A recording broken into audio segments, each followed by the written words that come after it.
Doy gracias a Dios porque me permite grabar este tema. Hemos llegado en nuestro estudio al momento en que José se da a conocer a sus hermanos, cómo José se desahoga con el llanto. Para los hermanos de José, este fue un momento muy difícil. Ellos no podían asociar a ese señor de Egipto, a ese hombre que tenía todo el poder, no lo podían asociar con su hermano al que ellos habían vendido como esclavos. Pero encontrarse de pronto con la declaración de este hombre diciendo de que es José, también era un momento muy difícil porque toda la maldad que ellos habían desarrollado, lo que ellos habían hecho con José y cómo habían ocultado después el crimen que hicieron de venderlo como esclavo, por la opción de que pudiera seguir viviendo porque lo querían matar, por toda la envidia y todo lo que tenían en contra de José. Para los hermanos era una situación difícil, ellos quedan atónitos, no podían creer, porque también significaba esto, que todo lo que habían ocultado ahora se iba a dar a conocer. José, en su emoción, habla, pregunta por su padre, eh, se conmueve, llora, y sus hermanos están atónitos sin qué decir, pero José entonces sigue hablándoles y sigue diciéndole algunas cosas que estaban muy lejos de ser las cosas que José hablaba con las cosas que su hermano temían que José dijera, porque ellos podían esperar que José comenzara a requerirles, a acusarles por lo que habían hecho. José se da cuenta de la situación que tienen sus hermanos y entonces trata de hacer algo para que sus hermanos pudieran tranquilizarse, pudieran salir del shock en que estaban y pudieran entender lo que José iba a decirle. Palabras, en vez de ser de acusación, más bien eran palabras de aliento, de ánimo. Y esto que estoy comentando ahora lo llevo a un razonamiento para nosotros, los hijos de Dios, los que hayan vivido en otros tiempos, para los que vivimos ahora o vayan a vivir después. No siempre en la vida todo nos va bien. No siempre en la vida todas las personas tienen la mejor opinión de nosotros y no siempre en la vida las personas nos tratan mal. Pero cuando llega el momento, en algún momento de nuestra vida, en que nosotros somos reivindicados delante del que nos acusaba, o escalamos una posesión, el daño más arriba del que trató de hacernos daño, ¿cuál es la actitud que como hijos de Dios debemos tener? Resentimiento o decir ahora voy a aprovechar mi oportunidad porque cuando tú estabas arriba trataste de dañarme. O el Hijo de Dios trata de hacer como hizo con José, no tener en cuenta lo que hicieron en contra de uno, sino uno tratar de ayudar a los demás en todo lo que uno puede. Lo cierto es que los hijos de Dios en esta tierra No debemos ser como las personas que buscan su propia vindicación o cobrar sus propias venganzas, porque estas cosas son las cosas que uno deja en manos de Dios, pero más aparte de dejarlo en las manos de Dios y quedando dentro de nuestra propia mente, porque nosotros somos afectados por la manera en que nosotros pensamos. Una persona pudo habernos hecho daño. Uno ahora está en una escala superior o igual a la otra persona que nos trató de dañar. Y uno puede decir, voy a dañarte, o puede decir, para demostrar que soy mejor que tú, ahora te voy a tratar, no como tú me trataste a mí. Ese es el motivo que puede estar dentro de la mente. Pero los hijos de Dios estamos llamados a no ser igual que las personas que no son hijos de Dios. Nosotros debemos perdonar a los demás. Debemos perdonar a los que nos hacen daño. Y si llega un momento en la vida en que nosotros podamos hacer algo en favor o en contra de esa persona, lo que debemos hacer es no vivir con las rencillas y con los malos recuerdos del pasado.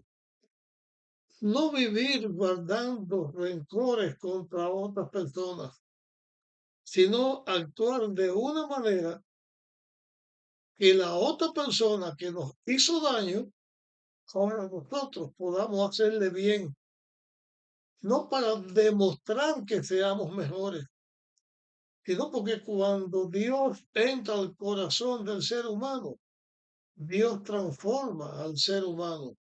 Y entonces uno, en vez de obrar en una forma rencorosa, como ya uno ha sido transformado por Dios, uno actúa de una manera amorosa, porque estas personas que en algún momento nos hicieron daño, también son nuestro prójimo, y la palabra de Dios y Dios dice que debemos amar a nuestro prójimo como a nosotros mismos. Y esto forma parte de la ley de Dios, amar a nuestro prójimo. Yendo otra vez a José, al momento en que él se encuentra con sus hermanos, él les habla, se identifica, se da a conocer, le habla en su propio idioma, con su propio nombre, pregunta por su padre, demuestra que tiene interés en la familia que allí no estaba, porque allí lo que estaban eran sus hermanos. Entonces, José comienza a hablarle de otra manera. Dice la Biblia así, en Génesis 45, 4 en adelante. José dijo a sus hermanos, acercaos a mí, y ellos se acercaron. Y él repitió, yo soy José, vuestro hermano, el que vendisteis a Egipto.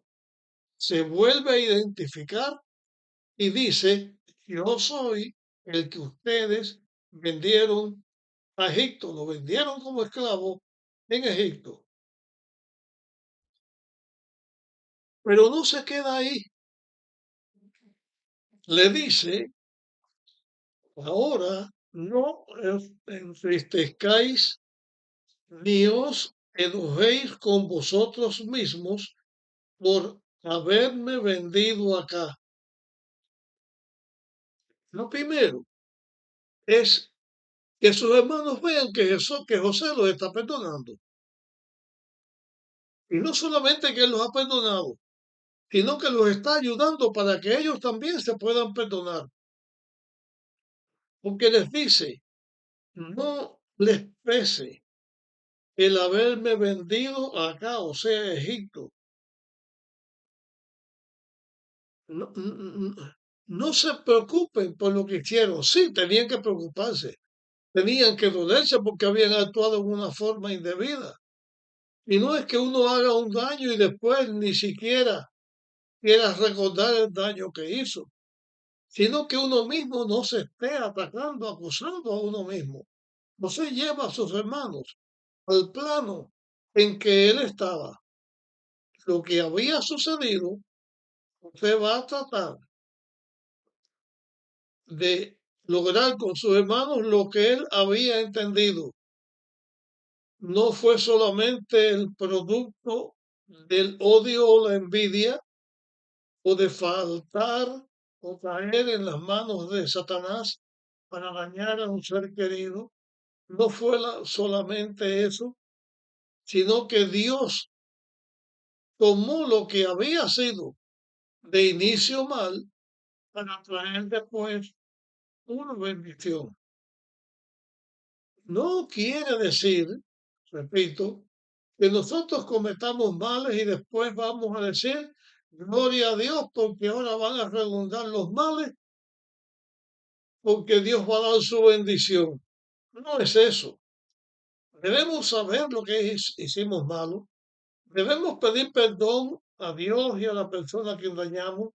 Debemos arrepentirnos, pero no sucumbir bajo el peso, bajo la carga de la culpa, porque Dios perdona y los hijos de Dios también debemos perdonarnos los unos a los otros. Cristo lo enseñó en el Padre Nuestro.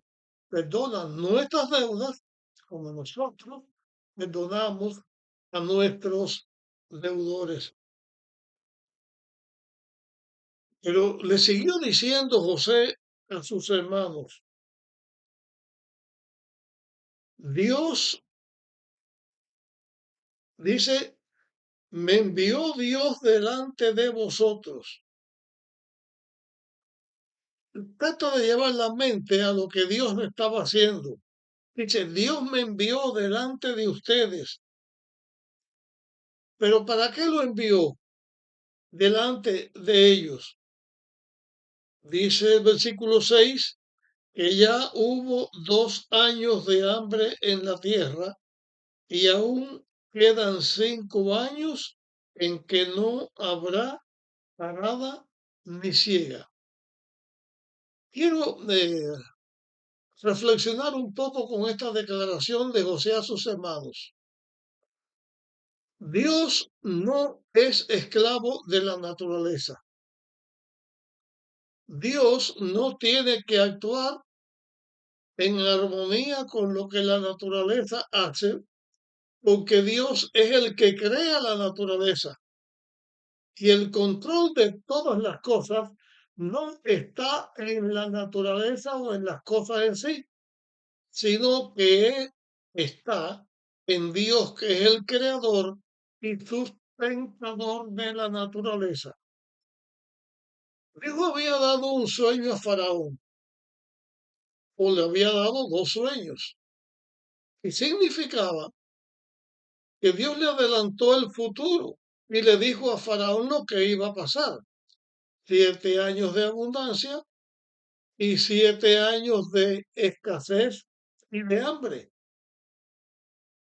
Dios dijo que iba a pasar así y Dios estaba guiando las cosas y sucedió como Dios había hecho o dicho, porque tenía un propósito. De esto ya hemos hablado aquí.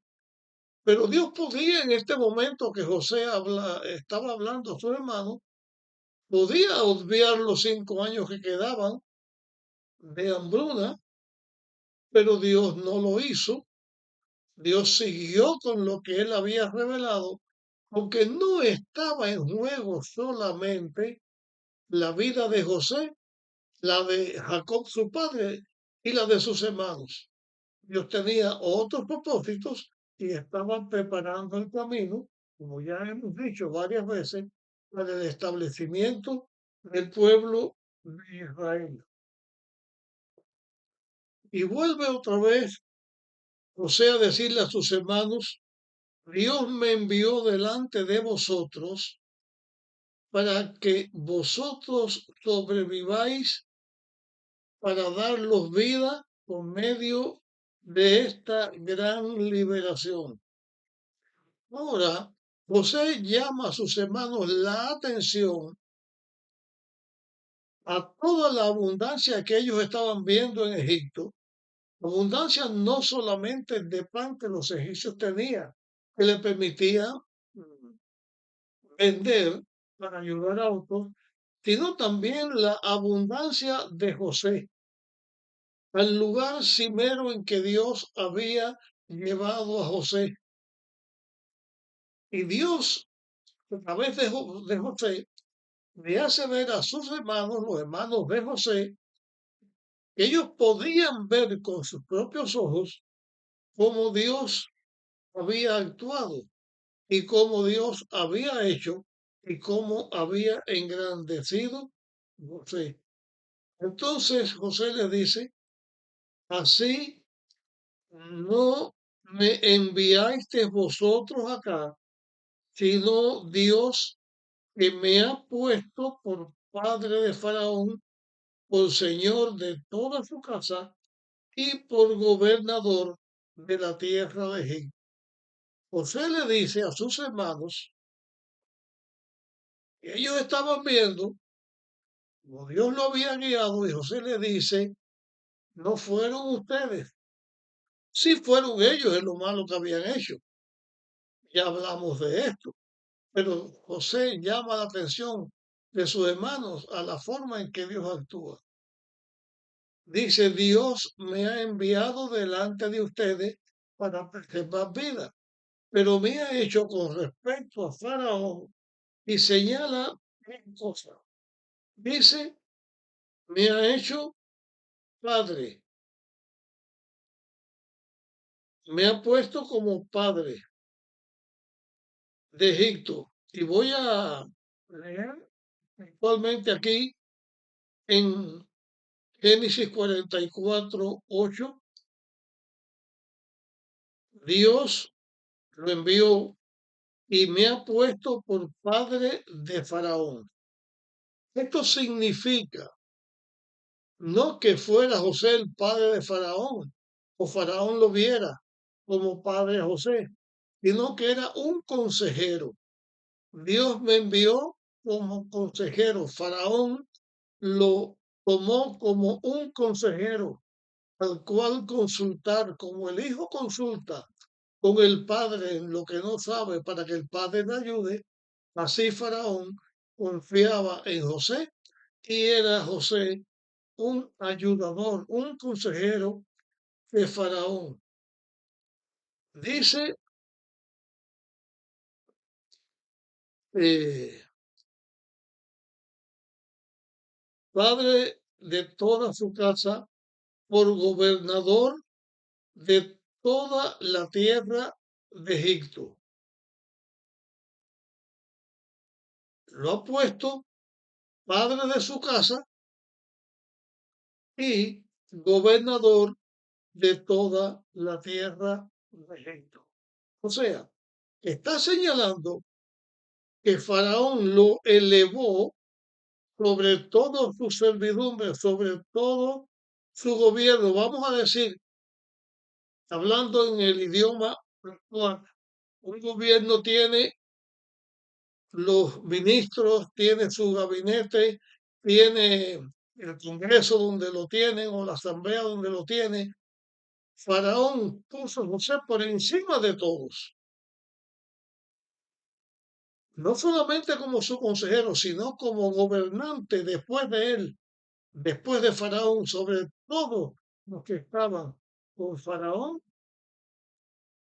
José estaba sobre todos los demás y también gobernador de su casa, porque no era solamente para vender